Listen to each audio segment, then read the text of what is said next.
Gotta dance you out of my head, gotta dance you out of my head, gotta dance you out of my head. Cat Stevens Jones.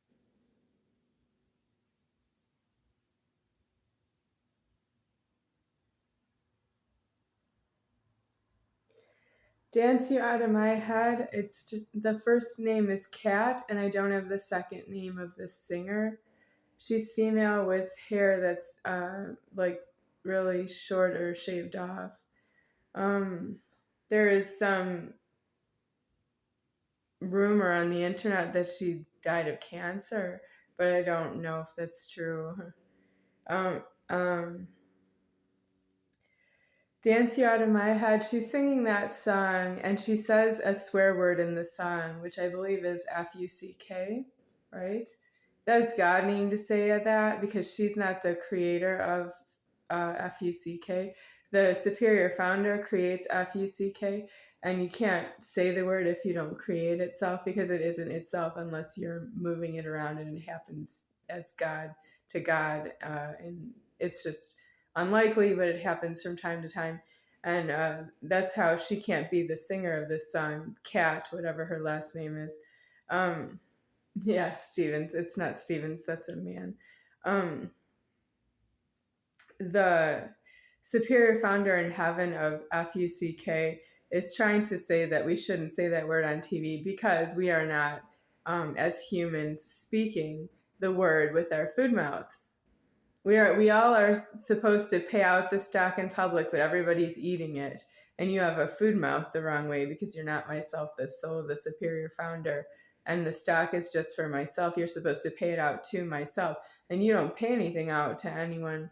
You don't pay anything out to each other because you think your souls to each other and you die that way. Or you don't pay anything out to myself. You would have an undesirable death. If you treat somebody else as a soul, because you think they're a soul to you and they're not myself, you will die the wrong way because they're not myself. And if you want them to treat you as the soul because you are important to yourself, but you're not myself, you're going to die the wrong way as well. If you don't know who the soul is, you can die outside homeless with illegal genitals, but you can't argue that you are the soul for the time that it is to be taking the time with God, that he's alive and you're alive, but everybody else is alive, and you're so much of a burden on the superior founder of the buildings, the roadways, the rivers, the oceans. You're a burden until you jump out of the airplanes in the sky, skydiving. You're a burden to God when you do that. You don't know how to be yourself so hard. You want to be a soul. You think a soul would jump out of an airplane. You don't know what a soul is. It's not due to ask by jumping out of an airplane skydiving. That's extremely far in the wrong. I am myself the soul, and if you don't know me personally, you can pay your taxes and you can go outside homeless. And what I mean by paying taxes is that you are paying money into the bank and it goes from the bank to the IRS. You don't have to pay money in your name in the bank to the IRS. The bank should be doing that for you. And if they're not, you owe that you killed somebody and you went to jail and prison. And if you want, you can say that you're very legal, you have excellent boundaries, you want to put somebody in jail and prison with yourself and kill them in the prison. Because people kill people in the prisons. Where are you going? You're going to prison when you're in prison when you kill somebody.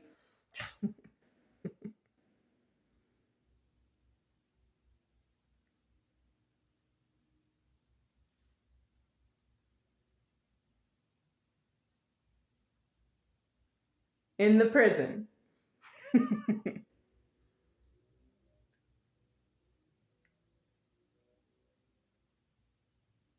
You have an unbelievable killing problem you don't understand, which is you make illegal alive strangers. And when you make them illegally alive, like form them and make them alive, you don't know if you did it or not. If you're around the public, you just assume that you're consuming, that you do that you make strangers while you're killing them with their heartbeat. You're a heartbeat killer. You just don't know that you killed somebody, and that's not innocent at all. You can't run your credit card and say that you're a soul and you don't know that you're killing all the strangers you made around yourself so that you could run your credit card and think that you're a soul. They're paying for that you think you're a soul with their heartbeat, and your heartbeat killing themselves with what you think about yourself. Why aren't you in prison thinking about that in a prison cell? Until you get angry and you want to fight with someone to the death about how you are not the soul.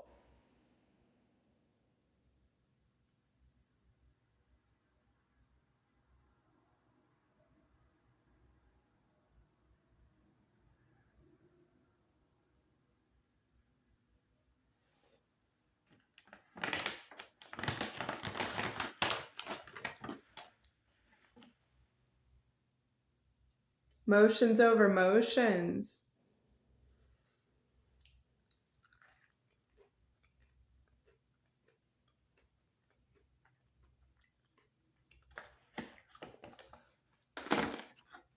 I'm not in the mood right now. I want to talk about the creator of the contract. I am right at the threatening that I signed a contract to live in a one-bedroom apartment in the year 2000 with a co-signer who coerced my signature, and she never paid the second month's rent check.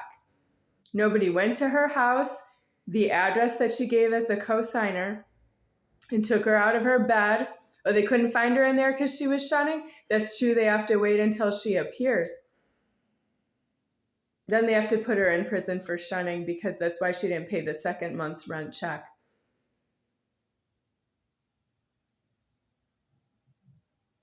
They don't know what she was threatening when she was shunning. They have to actually, I'm going to go right to the ink on the signature of Donna Moser is illegal. That wasn't her pen. And then I'm going to go to the ink on the signature of myself that was coerced by Donna having been sitting there. That's not my pen that way, and it's not their pen. And I signed left-handed a contract with that I wouldn't have signed it because I didn't have the money. I didn't pay them the money. They let me sign it when I didn't give them the money. I don't know them that way. Well, they asked me to sign it and I didn't give them any money.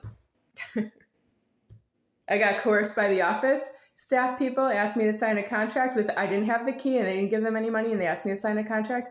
And then I was coerced by them, and I was coerced by Donna being the driver who put me right there in the office. And I'm not going to help you with that. I really don't have a live that I asked for anything having to do with a one-bedroom apartment. It's my house. You want to put me out of my house? This is a very interesting, long story about how I want to find that the contract was an ordered contract. It prints in there like how long you can live there, which would be, it's a 12-month lease. It says something like where the co-signer is, what a tenant is, the maintenance that they will offer if you need anything maintained on the apartment because you get it used.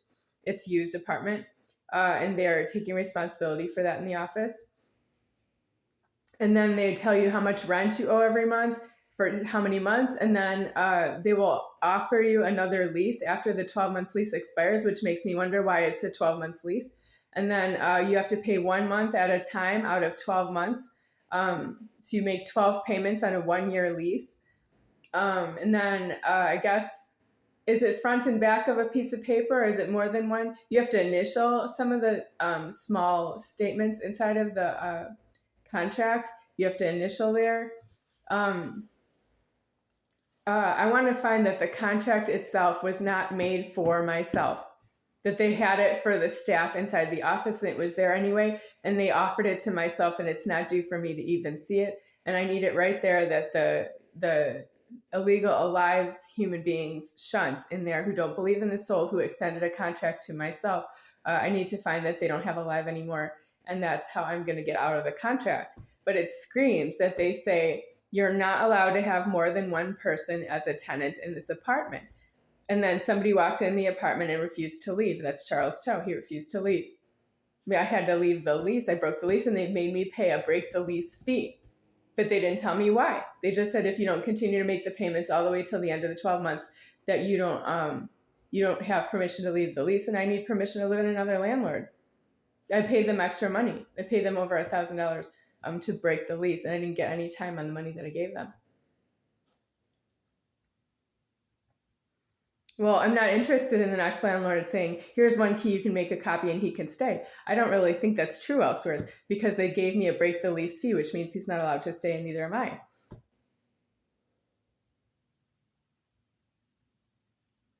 So who's charging the money? What do you want for the money? The next landlord was Tony Bunce, and he tried to rent out a 2-bedroom house to myself for 6 months, and I didn't have the money for him either, and he charged me the money. I gave him all that I could. I paid off the lease that I could, but I had to move out after 6 months because I didn't have any more money to pay for that house. He charged me money for Charlestown. I didn't care about that because he charged me money for myself. He said, you can copy this key and give it to Charles Toe. I don't actually think that is permission because I didn't give him the key myself. He didn't have the key for Charles Toe. I didn't give him the key myself. I didn't have the key for Charles Toe as me. I don't want to scream it anymore. The way my thoughts jumble in my mind. But you, my own thought calling me you copied a key and gave it to Charles Toe and he never left. You have been tortured for 23 years because you copied a key and gave it to Charles Toe and he never left. And he is eating it and he tells you no to everything. He doesn't give you the food you want. He won't give you your space. He smells bad. He's Asian and racist. He hates that you're Jewish. He hates everything about me. And I've been doing all this about that I copied a key and gave it to him. And I don't want the jumbling thoughts in my mind anymore about whose fault is it.